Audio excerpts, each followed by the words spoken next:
Hey, good morning, mighty man. I hope all is well. Bro, thank you so much for your prayers and encouragement. I really appreciate it. Yeah, actually, kinausap na ako nag-message ako kay kay Sister Erms.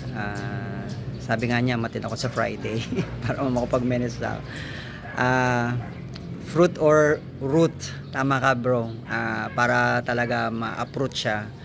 Sabi nga ni Sister Erms is I need the help of the Holy Spirit. The Lord Jesus would help me on this recurring issue ko sa buhay. I pray na God would cut it off completely so I could really live a victorious, happy, single life. So, bro, please stand with me in prayer. And alam mo naman, malapit na yung Sunday. You are invited, okay? Resurrection Sunday, bro, at 12 o'clock, Max Restaurant. I'll be sending you the invitation. 30 packs. So, siya, I hope, priority ko muna yung mga family ko. I really don't know, bro, kung makakatid sila. Pero I pray na most of them or all of them will come. Ano lang siya, limited lang talaga siya for adults. I'm requesting na wala mo na mga kids kasi nga 30 packs na siya. Ayun, so maraming items bro, please cover me in prayer kasi meron akong ibibigay na I plan to give them a gift pag uwi. So talaga it's really gonna be a surprise. So once in a lifetime lang ito. Alam mo naman yung possession ko bro. We all know we don't know until when we are gonna be here.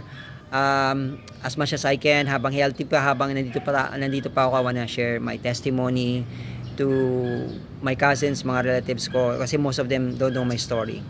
Secondly, pray for that everybody would attend. Alam mo naman Sunday, tsaka bakasyon, na maging favorable sa schedule nila, and pray for good health.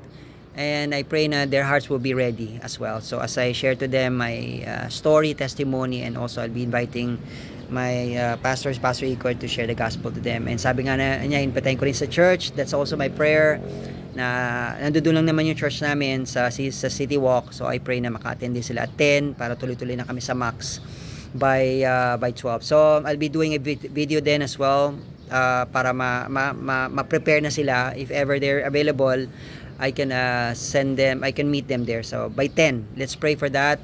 And also bro, marami pa akong kailangan gawin. Naghanap ako ng printing company para mapaprint yung mga books. I'm looking for Bibles na to buy.